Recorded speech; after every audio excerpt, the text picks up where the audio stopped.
I wanted to make a cute desktop pet. You know, a tiny little creature that just lives on your desktop, walks around, sometimes sleeps, sometimes asks for attention. Nothing dangerous, no viruses, no pranks, just a normal WPF app that you can close at any moment. But then I added mood, then hunger, then attention, then it started getting angry, and then it literally threw a rope at my mouse and dragged the cursor away. And that was the moment I realized my desktop pet was no longer helping me work, it was breaking my productivity. The idea was simple. I wanted to make a pet that doesn't live inside a normal window, but directly on the Windows desktop. Not like a game, not like a Tamagotchi inside a rectangle, but as if it was actually living on top of my computer. It should walk around the screen, react to my mouse, fall asleep, ask for food, move between monitors, and sometimes slightly ruin my work. Safely, of course. It doesn't delete files, it doesn't close apps, it doesn't add itself to startup, and it doesn't do anything weird to the system. But it can be a tiny problem, and for a video a tiny problem is perfect.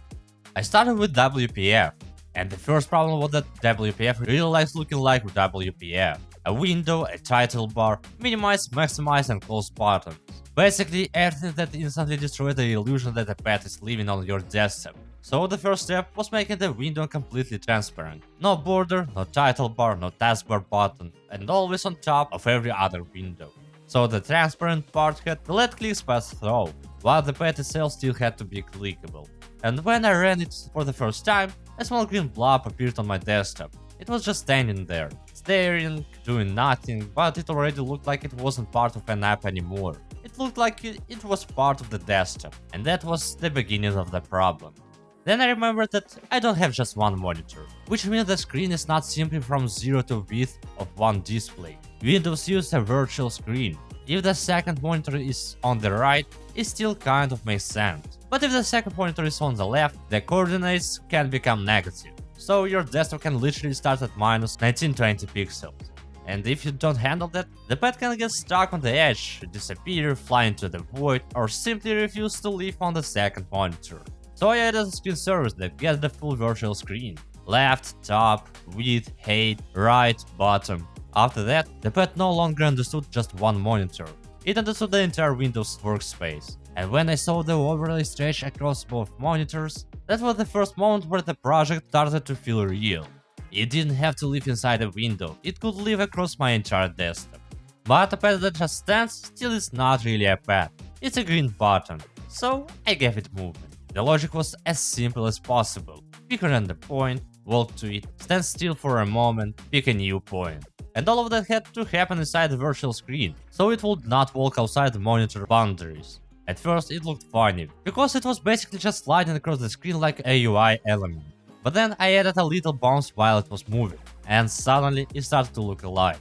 Not perfect, not like a real animated character, but enough for your brain to go, okay, this thing is walking around my computer. And that's when I realized I didn't need perfect sprites for the first version of the video, I needed a clear idea. Let it be a blob, let it be drawn with WPF shapes. The main thing was that the viewer instantly understood. This tiny creature lives on the desktop. Then I added states, because if the pet always moves the same way, it gets boring really fast. The first state was idle, it just stands there, looking like it's thinking about life. The second one was walking. It walks, bounces a little, and looks busy. The third one was sleeping, and sleeping turned out to be really important. When the pet falls asleep, it stops moving, ZZ appears above its head, and its eyes close. It's a small detail, but those small details are what make a character feel like a character. Before that, it was an object, after that it became a creature. It can get tired, it can stop, it can fall asleep in the most inconvenient place, right in the middle of the screen while I'm trying to work. And the most important part is, it doesn't ask for permission. The next step was reacting to the mouse. Because if the pet lives on the desktop, it should notice the cursor. I added a mouse server that gets the real cursor position through WinAPI. And after that, the pet started looking at the mouse with its eyes. If the cursor is far away, it just does its own thing. If the cursor gets close, it starts watching it. Sometimes it just stares, sometimes it gets scared and runs away, and sometimes, for some reason, it decides that cursor is food and starts chasing it. On the screen it looks very simple, but it instantly adds life. You move the mouse, it reacts. You get too close, it might run away. You try to chase it, it might start chasing you back. At that point, it wasn't just an animation anymore, it was a tiny conflict. Then I added a way to control it, because if the pet can run away from the mouse, interacting with it gets annoying pretty fast. So I added dragging. You hold the left mouse button and grab the pet. You release it and it goes back to living its life. While being dragged, it stops walking, stops running away, stops sleeping and just panics. I made it turn yellow, gave it a double exclamation mark emotion, and it looks like it strongly disagrees with being picked up. And again, this is a small detail, but it makes the pet much funnier, because technically it's just a UI element, but visually I grabbed a living creature and it got offended.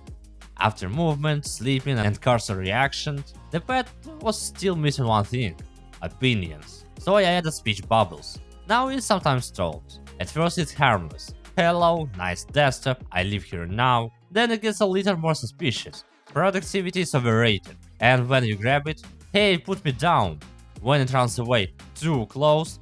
When it changes the mouse, mine. And suddenly the project became way funnier. Because now the pet is not just being annoying, it's commenting on how annoying it is. And this is an important point for the video. Text bubbles are a cheap way to give a character personality without complex animation, voice acting or assets. One small bubble above its head and the viewer immediately understands what's happening. At some point I wanted to control the pet by right-clicking on it, but then I realized the obvious problem. If the pet can run away from the mouse, then right-clicking the pet is a terrible exit button. So I added a tray icon. This was important because the project had to stay safe. From the tray, you can open stats, pause the pet, feed it, pet it, send it to sleep, and close the app. So even if the pet is being as annoying as possible, the user always has a normal way to say it. Okay, that's enough. And that's what separates a normal fun desktop pet from some weird prank malware. It can be annoying, but it should never take control. Now the pet needed real personality, not just random actions. It needed a system that explained why it behaves the way it does. So I added stats: mood, hunger, attention, energy. Hunger slowly goes up over time. Attention slowly goes down over time. Energy gets used when it walks and recovers when it sleeps. If you feed it, hunger goes down. If you pet it, attention goes up. If you send it to sleep, energy recovers. And this is where the project started turning into a tiny emotional responsibility. At first, you think, oh, cool, a pet on my desktop. 5 minutes later, why is it hungry? 10 minutes later, why is it angry? And then, why did it start ruining my desktop? The next step was adding safe chaos. If the pet is in normal state, it just walks around, sleeps, and sometimes talks. But if you ignore it, if it gets hungry, tired, or doesn't get enough attention, it enters chaos mode. Not dangerous chaos mode, it doesn't touch files, it doesn't close windows, it doesn't break the system. It just starts leaving temporary trails on the screen. Small green spots appear behind it and disappear after a few seconds. The worse its condition gets, the more trails it leaves. And it starts saying things like, your desktop is mine now, productivity is optional, ignore me again, I dare you. And this is where it actually started breaking my productivity, because now the pet wasn't just cute decoration, it wanted attention. And if it didn't get attention, it made the desktop visually messier. Safe, but annoying. Perfect. But I wanted one feature that would become the main moment of the video. And I thought, what if the pet could steal the mouse? At first, I wanted to make a fake mouse. Just draw a cursor, draw a rope, and pretend that it dragged it away. That would have been safer, but it wouldn't have looked as funny. So I made a shared controlled feature. If the pet is in a bad mood and the mouse is nearby, it throws a rope and actually pulls the cursor toward itself for 2 seconds. Important, it doesn't block the mouse, it doesn't block the keyboard, it doesn't use any block input, it doesn't hold the cursor forever. Just a short movement using set cursor pause, 2 seconds. But those 2 seconds are enough to ruin your focus. You're trying to work, the pet is hungry. It says no food, no mouse, throws a rope, and your cursor starts drifting away. And that was the moment the project officially became, I made a desktop pet that breaks my productivity. Then I wanted the pet to interact not only with the cursor, but with Windows too. I wanted to jump onto the active window and sit on top of it. For example, I write in code in the Rider, and it comes over and sits on the top edge of the window, as if it's saying, this is my place now.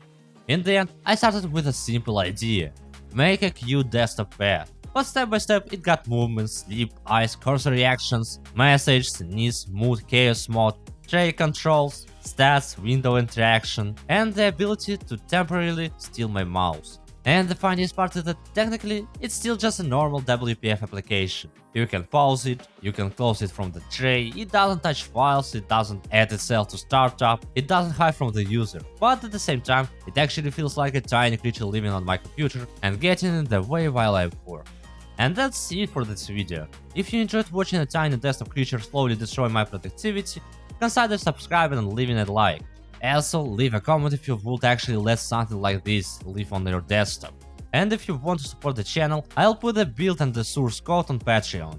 You can download the patch, try it yourself, and maybe break your own productivity too. Thanks for watching, see you in the next videos.